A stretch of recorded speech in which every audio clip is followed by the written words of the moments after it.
अस्सलाम वालेकुम।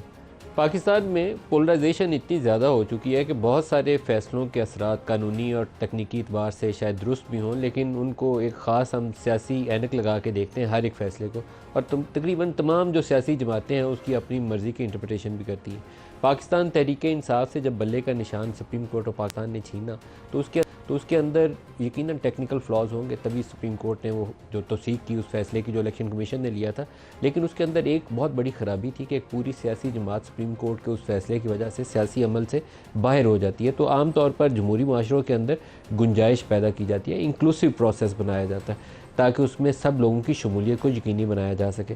Supreme court के पास ये ऑप्शन यकीनन होगी कि वो उसको कह देगा पाकिस्तान तहरीक इंसाफ वालों को कि जाइए, ये एक हफ़्ते के अंदर ये फ़्लॉज़ हैं, आप इनको ठीक करके ले आइए, नहीं तो ये इम्प्लीकेशंस हैं, आपसे बल्ले का निशान या रजिस्ट्रेशन आपकी छिन सकती है।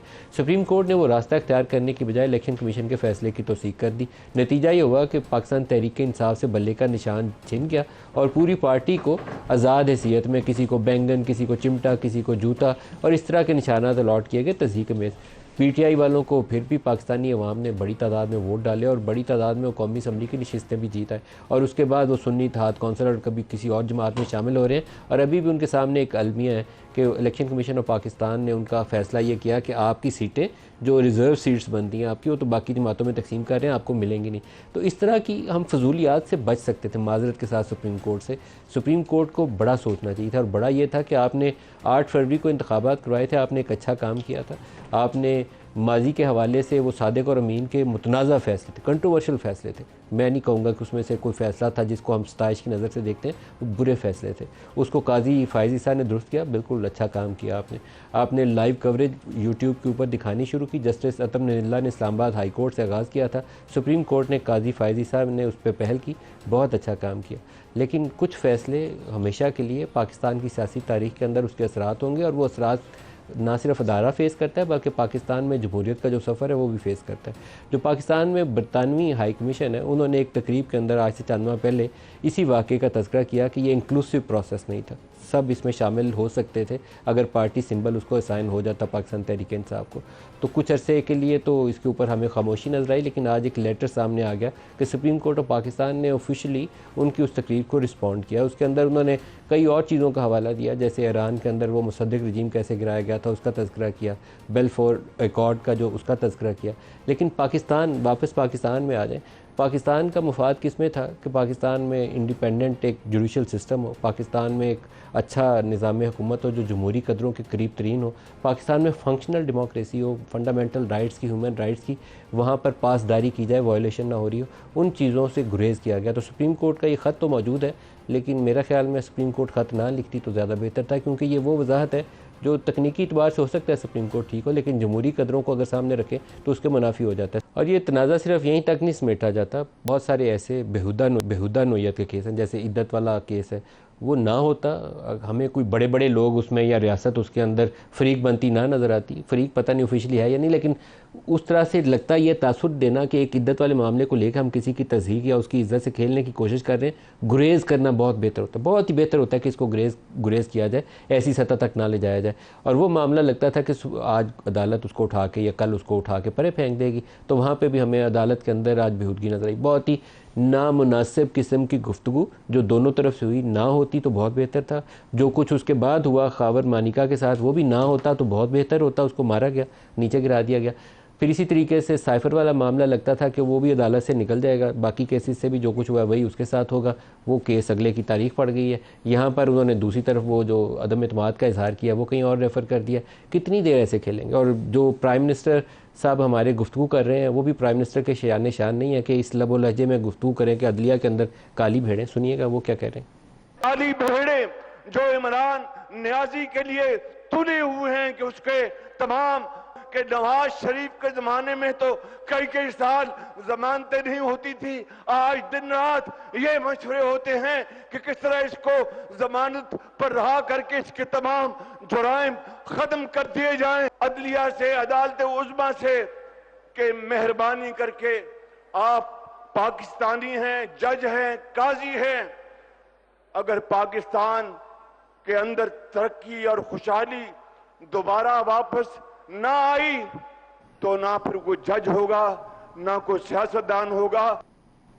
अब ये तारीखी अल्फाज हैं। सुप्रीम कोर्ट चाहे तो इनको प्राइम मिनिस्टर साहब को तलब कर सकती है, क्योंकि अदालत के ऊपर असरअंदाज होने की इससे ज़्यादा वाज़ेह कोशिश नहीं हो सकती कि प्राइम मिनिस्टर उस मुल्क का दरख्वास्त कर रहा है सुप्रीम कोर्ट से केसों का हवाला दे के।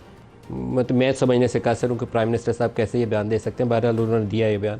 और दूसरी तरफ से हुकूमत चाहती क्या है? हुकूमत ये चाहती है कि क्योंकि पुराने मुकदमे ख़त्म हो रहे हैं और अभी ये तनाज़ा हमने समेटना नहीं है। हुकूमत को कुछ खौफ खुदा करना चाहिए, सियासी तरीके से मसला हल करे, तो इसलिए कुछ नए केस खोल लें। वो केसों की नौयत क्या होगी, सुनिए।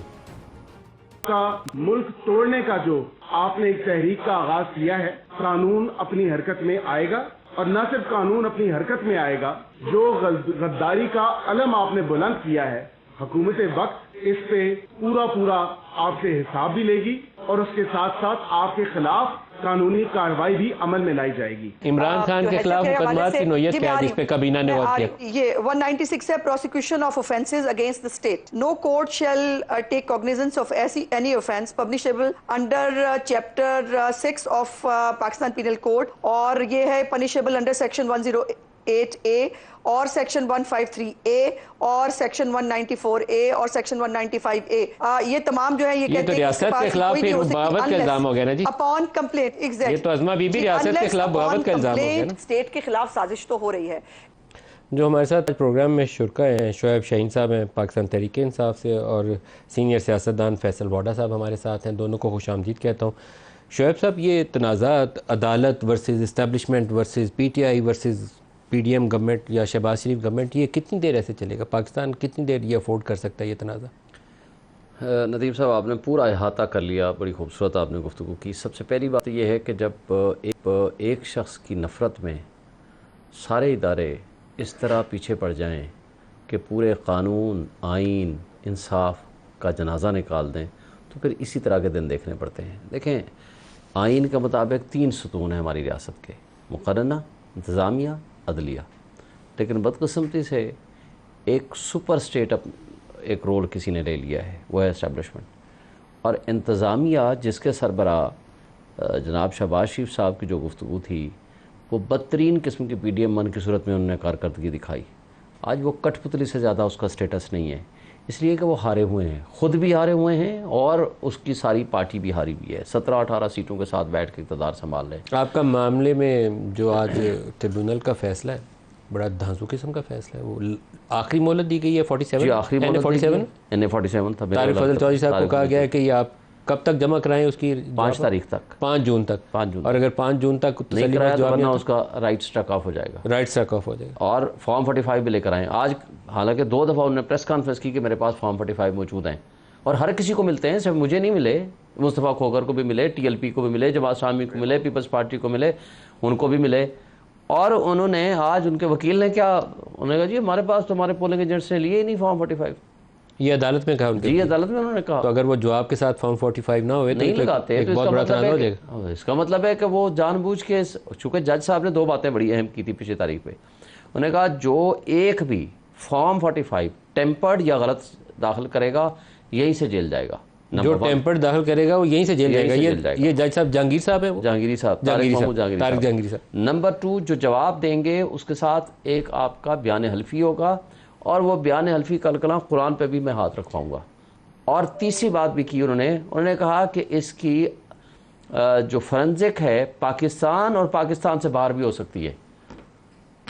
यानी उन्होंने कहा कि ये ना समझें कि पाकिस्तानी इदारे अगर इसको मैनेज करने में कामयाब हो जाते हैं तो पाकिस्तान से बाहर भी हो सकती है। तो ये 3 चीज़ों के बाद अब वो भाग रहे हैं। NA 47 इसका मतलब है कि पहला टेस्ट आ रहा है इंशाअल्लाह। और ना उन्होंने जवाब दिया आज तक, ना उन्होंने फॉर्म 45 जमा कराए, ना उनकी नीयत है।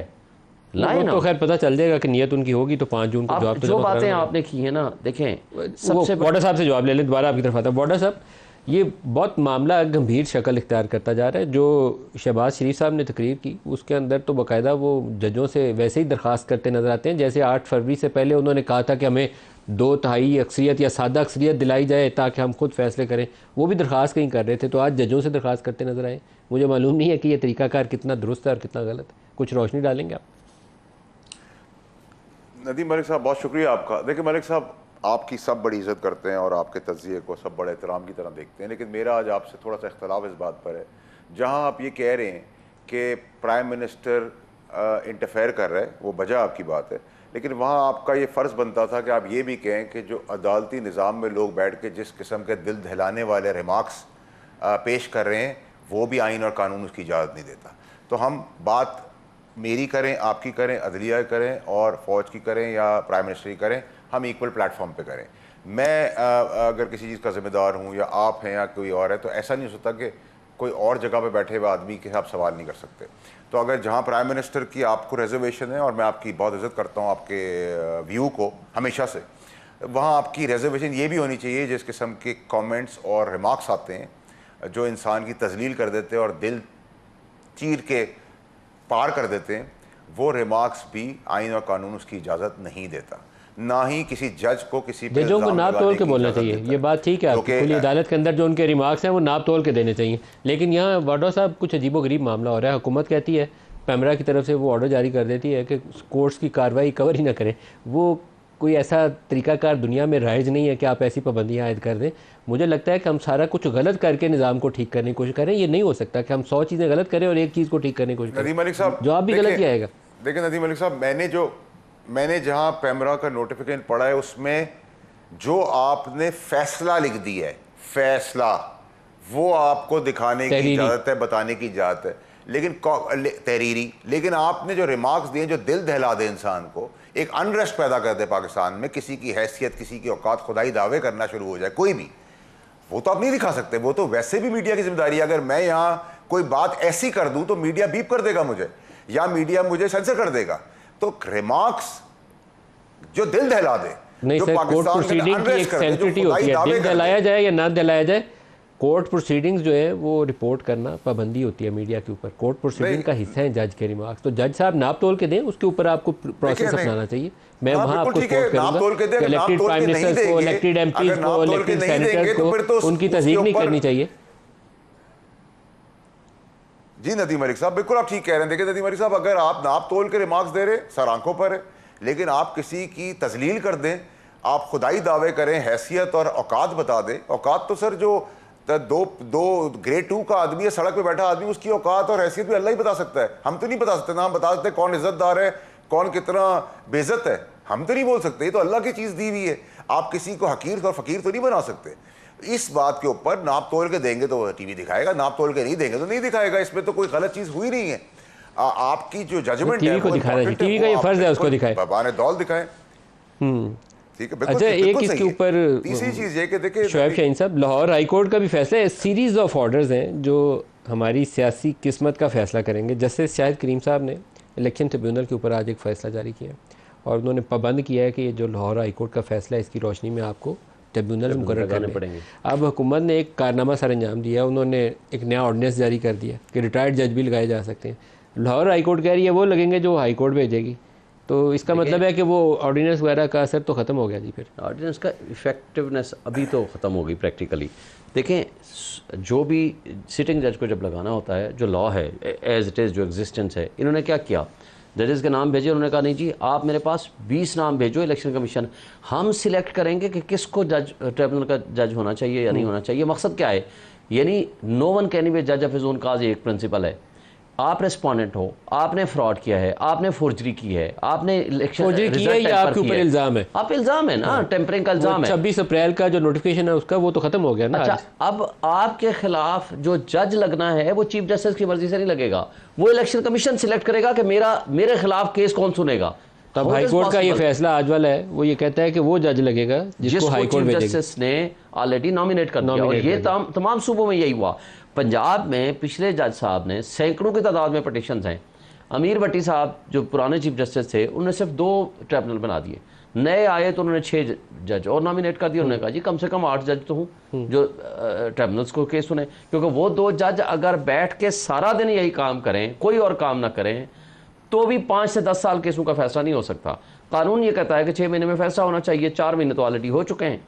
अब बात ये थी कि इन्होंने, इनकी बदनीयती ये थी कि जनाब उन्हीं 2 जज से चलता रहे। उन्होंने अगर 6 जज और नाम दे दिए, उन्होंने उसको रोक लिया। अब उसके ऊपर पटिशन हुई सलमान अकरम राजा की, और वो पटिशन आज एक्सेप्ट होगी और उम्मीद है कि वो लग जाएंगे। हो सकता है उसको चैलेंज भी करें। मगर ये जो बदनीयती है लॉ बनाने की, मुझे यहाँ से आप इनकी बेईमानी देखें। ये पहले रिटायर्ड जजेस लगा सकते थे, लेकिन जब लॉ अमेंड हुआ उसके अंदर रखा गया सिटिंग जजेस लगाएंगे और कंसल्ट करेंगे चीफ जस्टिस से, और चीफ जस्टिस जो है नाम देगा। चीफ जस्टिस ने नाम दे दिए, आपने उनको लगाना था, सिटिंग जजेस हो सकते थे, सब कुछ सारे पूरे सूबों में ठीक हो गया, इस्लामाबाद में ठीक हो गया, आपको सिर्फ पंजाब से क्या तकलीफ थी? इसका मतलब है कि अगर आप सच्चे हैं, let the law has to take its own course, Delhi को फैसला करने दें। हमें तो ये सारे यही कहते थे ना, आपके सामने ही है, जाएं जी ट्रिब्यूनल जाएं। हम जब जुडिशल कमीशन की बात करते थे, जाएं जी ट्रिब्यूनल जाएं। अब जब ट्रिब्यूनल की बारी आई है तो आप ट्रिब्यूनल नहीं बना रहे। आज 4 महीने आपने गुजार लिए। वाडा साहब ट्रिब्यूनल वाला टेस्ट केस जो है बड़ा इंटरेस्टिंग होने जा रहा है। सियासत में कुछ और ही इसके असरात होंगे। अगर 5 जून वाला फैसला जिसमें तारिक फजल चौधरी साहब हैं और शोएब शाहीन साहब हैं, शायद वो पहला एक वाज़े किस्म की वो डेडलाइन हमारे करीब आ रही है जिसमें अदालत ने उस दिन ये बताना है कि अगर तारिक फजल चौधरी साहब का जवाब अदालत के लिए तसल्ली बख्श नहीं या उस दिन उनका जवाब नहीं आता तो फिर ये केस क्या रुख इख्तियार करेगा। इस्लामाबाद की 3 सीटों के ऊपर इशू है, 3 सीटों के ऊपर, और NA 47 में शोएब साहब खुद उम्मीदवार थे। आप क्या देखते हैं इसके अंदर आउटकम क्या हो सकती है? नदीम मलिक साहब, आपके ही शो पे जब ये इलेक्शन जिस दिन हुए हैं उसके चौथे दिन हमने शो किया था, आपके आर्काइव्स में है वो, मैंने कहा था 2-4 सीटों का फैसला ज़रूर हो जाएगा। ये तो बड़ी अच्छी चीज़ है अगर आप किसी फैसले की तरफ जा रहे हैं। लेकिन अभी आप लोगों ने जिक्र किया कि जी जज साहब कोई हैं, उन्होंने कहा है कि मैं कुरान उठवाऊंगा, तो क्या कानून के अंदर कुरान उठाने की गुंजाइश है? क्या आइन के अंदर है? फिर तो कुरान जज से भी उठवा लेंगे। मतलब ये किस किस्म की नॉर्म्स हैं जिसकी आइन और कानून में तशरीह नहीं है? आप कुरान शरीफ जैसी किताब जो हमारी आखिरी किताब है उसकी सैंटिटी को क्वेश्चन कर रहे हैं लाकर। मतलब ये आइन और कानून से बाहर जाके क्यों बातें हो रही हैं? तो फिर इसका मतलब है कि मैं भी कल उठूँ और शोएब शाहीन साहब या आप उठें और कहें जज को कुरान दे दें, फिर क्या होगा? फिर कुरान के अंदर सच बोलेंगे? कितने लोग सच बोलते हैं और कितने नहीं बोल सकते? और कितने साहब लेकिन 45 और 47 की जो सियासी एक जंग है 45 और 47 की, इसका आउटकम क्या होगा? ये तो बड़ा इंटरेस्टिंग होगा। अगर 5 जून को जज साहब ने एक ऑर्डर लिखवाया तो क्या होगा? 2-4 सीटों का फैसला होगा सर। 2-4-5 सीटों का फैसला होगा। मैंने आपके शो पे सर ईद के इलेक्शन के चौथे दिन या 5वें दिन किया, आप कल रिकॉर्ड निकलवा लीजिएगा सर। हाँ, ये 4-5 दिन तो नजर आ रहे हैं, 4-5 सीटें सर। ये तो देखिए प्लेइंग टू द गैलरी जो खेल है ना सर पूरे पाकिस्तान के अंदर जो चल रहा है, पुष्टपनाही हो रही है। अभी तो ये जो परसों इकदाम हुआ है, शोएब शाहीन साहब इसको बहुत इजी ले रहे हैं यू टर्न करके। ये जो 9 मई से कनेक्टिविटी 1971 की वॉर है, इसमें ये पार्टी बैन की तरफ जा रही है। आप क्यों नहीं ये बात समझ रहे कि वो ऐसा नहीं है कि आया गया चला गया और डिस्कनेक्ट कर दिया और आपने कहा मैं नहीं था और जैसे 9 मई के अंदर मैं नहीं था। ओ भाई, ये बहुत खतरनाक खेल खेला जा रहा है। इसकी आप कह रहे हैं पार्टी के ऊपर बैन लग सकता है? इद्दत का बिल्कुल। जब आपने एमक्यू पाकिस्तान पे पाबंदी लगाई, लंदन पे पाबंदी लगाई थी, किस बेस पे लगाई थी? तहरीक लब्बैक जो है वो तो एंटी पाकिस्तान नहीं है, एंटी स्टैब्लिशमेंट नहीं है। आपने उनको भी शेड्यूल 2 में रखा हुआ है। तो आपने जो कल परसों इकदाम कर दिए, नथिंग शॉर्ट ऑफ दैट। और देखिए ये तो खेल चलता चला जा रहा है कि मैं पकड़ता जाऊंगा तुम छोड़ते चले जाना, मैं पकड़ता जाऊंगा तुम छोड़ते चले जाना, एंड में करतूतों की वजह से सभी अंदर चले जाएंगे। मैं तो उस बात पे खड़ा हूं। लेकिन ये बड़ी खतरनाक बात है जो आप कह रहे हैं फैसल वाडा साहब कि एक सियासी जमात के ऊपर पाबंदी लग सकती है। ये बड़ी खतरनाक बात है, ये आसान बात नहीं होती सियासी जमात के ऊपर पाबंदी लगाना। 1971 में अवामी लीग के ऊपर पाबंदी लगी थी, आपको पता है? उनके 162 में से 160 सीटें ईस्ट पाकिस्तान में अवामी लीग ने जीती हुई थी। उनको पाबंदी लगा के उनकी सारी सीटें आज़ाद हो गई थी और वो सारी सीटें जो थी बाद में वो दूसरी जमातों के अंदर तकसीम कर दी गई थी। और बुरी मिसाल है, ये अच्छी मिसाल नहीं है। तो मेरा नहीं ख्याल है कि उस रास्ते को अपनाएंगे। हमें वो गलतियां नहीं करनी चाहिए जिससे हमने इतना बड़ा नुकसान उठाया। नहीं, आज भी तो प्रैक्टिकली पाबंदी लगाई भी आपने, बल्ले का निशान आपने छीन लिया। आज भी हमें सुन्नी इत्तेहाद में शामिल होना पड़ा। वाडा साहब जवाब दे रहे हैं, आप क्या इत्तला दे रहे हैं? मैं नदीम साहब, मैं तो वो इत्तला दे रहा हूँ जो अंदर खाने गवर्नमेंट की बातचीत हो रही है, चल रही है, जिसके कंसल्टेशन हो रही है और बहुत सीरियस हो रही है। वो अभी ना माने बाद में माने, हमेशा मैं पहले बात करता हूँ, बाद में लोग आके मानते हैं। और जो जारियाना तरीक़ेकार लेफ्ट राइट और सेंटर से हो रहा है, ये जारियाना बैटिंग का नताइज पाकिस्तान को भुगतने पड़ेंगे। और यूजुअली जब आप 6 बॉलों के अंदर 100 रन बनाने हो जो नामुमकिन है, तो आप जारियाना बैटिंग करते हैं और उसमें बोल्ड या हेड विकेट हो जाते हैं। तो यहाँ बहुत सारे लोग जो जारियाना बैटिंग करें, उनकी अपनी फाइलें, उनके अपने स्केलेटन्स, उनकी अपनी बेईमानियाँ हैं। यहाँ कोई पाकिस्तान के लिए नहीं खड़ा हो रहा, यहाँ कोई पाकिस्तान की तकदीर बदलने के लिए नहीं खड़ा हो रहा। यहाँ सब अपनी चोरी, बेईमानी, अपनी फाइलों को छुपा के हीरोइज्म को आगे ले जाकर जारियाना खेल खेल रहे हैं, पुष्पनाई भी कर रहे हैं, आइन और कानून की बालादस्ती की बात भी कर रहे हैं।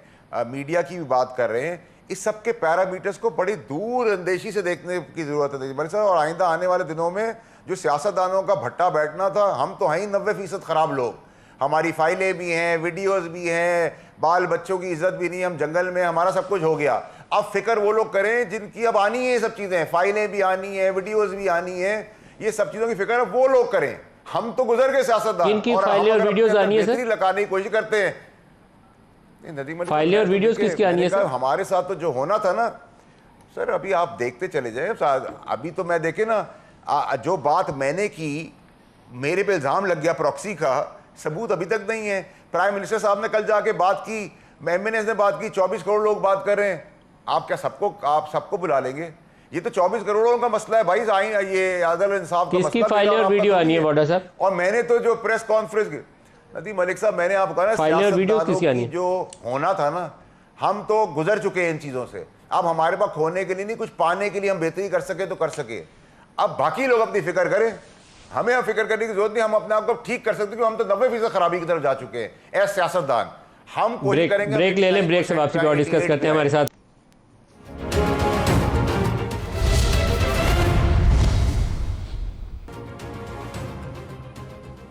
प्रोग्राम में दोबारा खुश आमदीद कहते हैं। अहमद फरहाद के हवाले से हमने 1-2 प्रोग्राम में बात की है। तो ये अपनी मर्ज़ी से सोचता है, इसको उठा लो। उसने वो नज़म लिखी थी, उसके बाद बेचारा खुद ही उठाया गया। आज उसकी कश्मीर के किसी इलाके में पुलिस हिरासत दिखा दी कि कम अज़ कम वो किसी जगह पे अब बंदा मौजूद है पाकिस्तानी सरजमीन के ऊपर। ना उठाते तो बेहतर होता। मुझे आज तक नहीं था पता अहमद फरहाद कौन है। मुझे भी नहीं था पता कि उसने नज़म लिखी हुई है कि इसको उठा लो। तो अब पूरे शायद पाकिस्तान को पता होगा। ऐसी चीज़ें अवॉइड कर लें तो पाकिस्तान के लिए अच्छा होगा। ऐसे एक्शन पाकिस्तान के लिए अच्छे नहीं है। सर, आपकी तरफ आ रहा हूँ दोबारा। ब्रेक से पहले वाडा साहब ने जिक्र किया कि पीटीआई के ऊपर बैन लग सकता है और कुछ फाइलें और वीडियोज़ और आने वाली हैं। बैन लग सकता है पीटीआई के ऊपर? नहीं हो सकता। नहीं हो सकता, मुमकिन ही नहीं है, क्योंकि इसका फैसला सुप्रीम कोर्ट ने करना होता है, जिसके हुकूमत डिक्लेरेशन भेजती है। लेकिन उन्होंने कहा हुकूमत एक्शन गौर कर रही है, ये कहा उन्होंने साथ। अगला क्या हैसियत है? देखिए, पहली बात है प्रैक्टिकली तो बैन आपने कर दिया, इलेक्शन हमें नहीं लड़ने दिया, बल्ले का निशान हमसे छीन लिया। आज भी हमारे इलेक्शन को तीसरी मरतबा फिर इलेक्शन कमीशन मुतनाज़ा बना के बैठा हुआ है। अभी तक हमें बाकायदा पहले इलेक्शन कमीशन के फैसले के ऊपर सुप्रीम कोर्ट मोहर लगा चुकी है, जिसकी वजह से आपका बल्ले का निशान गया था। चलें, जो भी है, सुप्रीम कोर्ट ने जो फैसला किया उसके बारे में आज भी जो खत लिखा है, मैं क्या कह सकता हूँ, ना वो फैसला करते ना एक बहस खत्म होने वाली बहस को फिर दोबारा उन्होंने खुद छेड़ दिया। आपकी रिव्यू भी है ना, अभी पेंडिंग है, उसका फैसला लगना था। प्रपोज बैन वाली खबर बड़ी खतरनाक है सर। देखें, बैन वाली कोई हैसियत नहीं है। वाडा साहब कह रहे हैं हुकूमत गौर कर रही है, मुख्तलिफ कर ले, ये कठपुतली है इनकी, क्या हैसियत है हुकूमत की? अज़मा बुखारी की बातें नहीं सुनी उन्होंने? वो आर्टिकल कोई CRPC 196 और 195 आपका हाल है, ये पहली दफा लगा रहे हैं। वो कितने FIR क्या है? रियासत के खिलाफ बगावत है। रियासत के खिलाफ बगावत आपका हाल ये पहली दफा लगा रहे हैं। 203 मुकदमात में 20-25 गद्दारी के मुकदमात लगे हुए हैं। लेकिन अगर उन्होंने वो बगावत की इतलाक किया पीटीआई के अगेंस्ट, तो पीटीआई तो डॉक होगी ना। देखे ना, पीटीआई कोई ऑफिशियल शख्स तो नहीं है ना, पर्चा होगा तो शख्स के खिलाफ होगा। जमात के खिलाफ डिक्लेरेशन फाइल करना पड़ता है इंटीरियर मिनिस्ट्री को, गवर्नमेंट अप्रूव करती है, कैबिनेट। सर, इस वक्त पीटीआई और उसकी इमरान खान और उसकी लीडरशिप के खिलाफ सर आप इसको हल्का ले रहे हैं। काबीना ने, पंजाब काबीना ने एक हफ्ता पहले इसके तजवीज़ के ऊपर गौर किया है। जो इमरान खान के खिलाफ लीगल एक्शन की प्रपोजल आई थी, उसके जवाब में अज़मा बुखारी ने ये तफसील जारी की। आपको बताऊं, इनके पास और है क्या सिवाय इमरान खान को पोलिटिकल? सिर्फ इमरान खान ही, पीटीआई बैन लग जाएगी, फिर क्या करेंगे? देखिए, पहली बात तो आपको मैं वाज़ेह कर दूं, इमरान खान के खिलाफ ये मुकदमात 20-25 मुकदमात गद्दारी के ऑलरेडी हैं, जिसमें जमानतें कन्फर्म हुई हैं, बेल बिफोर अरेस्ट कन्फर्म हुई हैं। लिहाजा ये बदनीयती पे मुकदमे हैं। इन टिकटॉकर्स को और इन कठपुतलियों को पता है कि ये जीत के नहीं आए हुए, ये फॉर्म 47 की पैदावार है। इनके पास कोई ऑप्शन नहीं है सिवाय इस बात के कि इमरान खान को जाली तरीके से अंदर रखा जाए। अदालतें के पास सिर्फ 2 मुकदमात थे बाकी, जिसमें आज फैसला आना था इद्दत वाले केस का, आज फैसला आना था साइफर वाले, कल फैसला आना था साइफर वाले, जो छुट्टी होगी, जो छुट्टी की वजह से वो दोनों आगे पीछे हो गए। लेकिन अब जो ही फैसला इसका आता है, बाकी जो मुकदमात आप ये बनाना चाहें बना लें। अभी कौन इसको पूछेगा? आउटस्टैंडिंग ऐसा केस कोई नहीं है जिसमें कन्विक्शन हुई हो। कन्विक्शन वाले ये 2 मामला हैं, अगर ये अदालत ने सेट असाइड कर दिया, खत्म होगी बात, तो फिर बेल रोकनी मुश्किल हो जाएगी। बेल किसी केस में भी बेल ये रोक सकते हैं। और दूसरी बात ये कि बैन के ऊपर आप कह रहे हैं पीटीआई को बैन किया जा सकता है। अभी पंजाब काबीना में एक हफ्ता 1.5 हफ्ता पहले एक समरी मूव की गई थी कि legal actions against Imran Khan. अब आप कह रहे हैं कि पीटीआई के खिलाफ आज वो बैरिस्टर अकील ने इसके ऊपर प्रेस कॉन्फ्रेंस भी की है ये सीरियस मैटर है। इसका मतलब है कि काबीना इसके ऊपर वो इंटीरियर मिनिस्ट्री को ऑथोराइज़ करेगी और एक डिक्लेरेशन भेजा जाएगा सुप्रीम कोर्ट को। आपको इस साइड पे चीज़ें बढ़ती हुई नज़र आ रही हैं? कोई दुरुस्त राह तो नहीं होगी? बहरहाल आपसे मैं ओपिनियन चाहता हूँ कि इस तरफ जाते हुए मामला नज़र आ रहे हैं। मलिक साहब पहले तो नदीम मलिक साहब सबसे पहले तो आप शोएब शाहीन साहब मेरे भी दोस्त हैं, इनसे पूछें कि जो परसों ट्वीट हुआ है 71 की वॉर के ऊपर, उसको ये ओन करते हैं? जो पीटीआई के ऑफिशियल पेज पे हुआ है और ट्विटर पे आया है, उसको ओन कर रहे हैं या उससे सब उलट पुलट होकर पीछे रिवर्स गेयर लगा है? ये तो पूछ लें पहले, यहाँ पे ये पूछे फिर मैं आपको पूरा जवाब बता दिए। इसका जवाब दे दें। इसका जवाब हमारे चेयरमैन गौर साहब कल ऑफिशियली दे चुके हैं। उन्होंने ये तो नहीं कहा कि हमारा अकाउंट नहीं है, उन्होंने कहा इमरान खान उसे मैनेज नहीं करते। बस सिंपल वही हमारा नहीं, अकाउंट तो आपका ही है ना। मतलब ये मैं कह रहा हूँ कि जो हमारे चेयरमैन ने ओपिनियन दे दी हम उसी के ऊपर रहेंगे। और दूसरी बात, मुझे एक बात और बता दें। तो इसका मतलब ये है कि आपके पाकिस्तान का, एक मिनट सर, एक मिनट वाला साहब, मैं बात मुकम्मल करूँ। पाकिस्तान के एक जुडिशल कमीशन, एक ऑनेस्ट कॉम्पिटेंट सीनियर मोस्ट जज की सरबराही में कमीशन बना, उस कमीशन को आपने पब्लिश भी कर दिया और उसके रिपोर्ट पढ़ने के ऊपर, मैंने वो नहीं ट्वीट नहीं पढ़ी कि क्या आया, उस रिपोर्ट के पढ़ने से 3-4 बातें आती हैं। नंबर 1, जिंदा कौमें हमेशा माजी की गलतियों से सबक सीख के आगे चलती हैं। नंबर 1, अदलिया उस वक्त आज़ाद नहीं थी। नंबर 2, आइन मुअत्तल था। नंबर 3, कानून एक बांदी बना हुआ था चंद ताकतवर लोगों के हाथों में।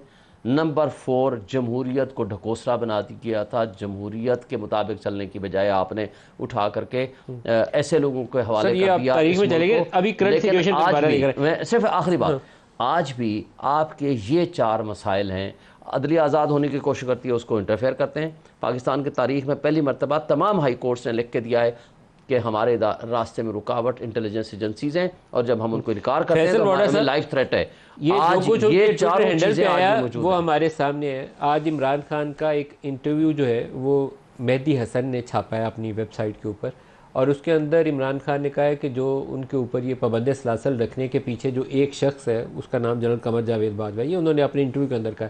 और उन्होंने कहा, पूछा कि कोई रिग्रेट है किसी चीज़ के ऊपर, तो उनका एक ही रिग्रेट है कि मैंने भरोसा किया जनरल बाजवा के ऊपर। तो ये सारी साजिश के पीछे उनका एक ही फ़र्द है और किसी को मैं ज़िम्मेदार ठहराता नहीं हूँ।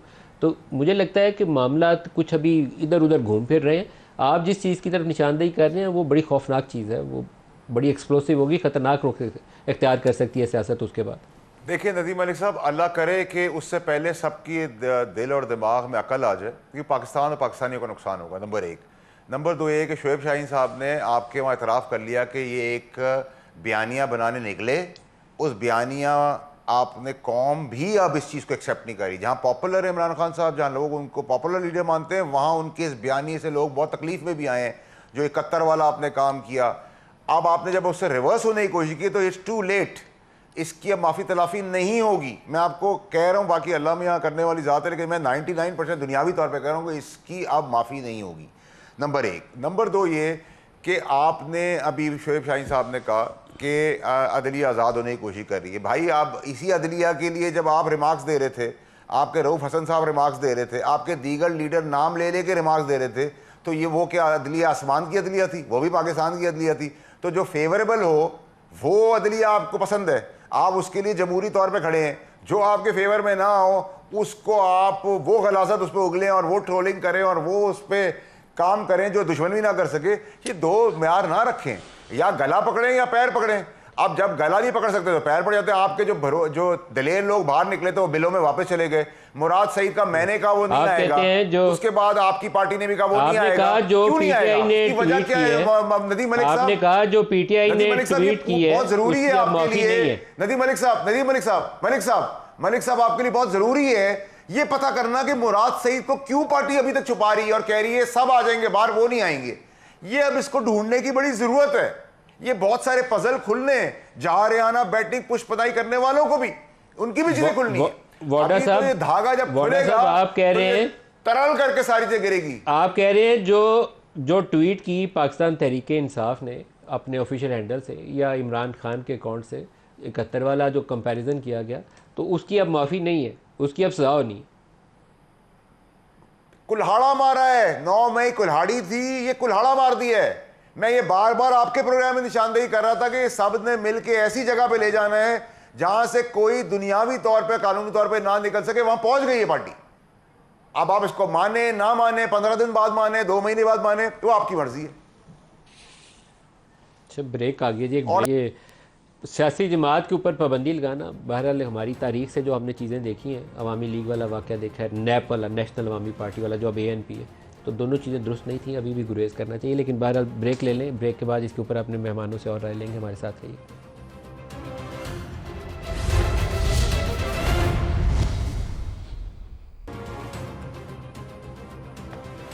Welcome back. शोएब साहब, बेशुमार चीज़ें हैं जो टकराव नज़र आता है, परेशानी बहुत होती है। आज अभी जस्टिस बाबर सत्तार साहब ने एक ऑर्डर जारी किया और वो सही ऑर्डर जारी किया। उन्होंने कहा कि जो जिस कंपनी का इक्विपमेंट यूज़ होगा ये फ़ोन रिकॉर्डिंग वगैरह के लिए, उसके ख़िलाफ़ भी कार्रवाई की जाएगी। और पूछा किस कानून के तहत रिकॉर्डिंग होती है, इसका जवाब हमें पता होना चाहिए था, लेकिन नहीं पता। वो केस सामने आया तो 1 साल से इधर उधर पिंग पोंग हो रही है, अभी तक जवाब नहीं आ रहा। कानून तो इस पर मौजूद है। मैंने ये केस जस्टिस बनियाल के पास आर्गू किया था, इसमें कानून मौजूद है।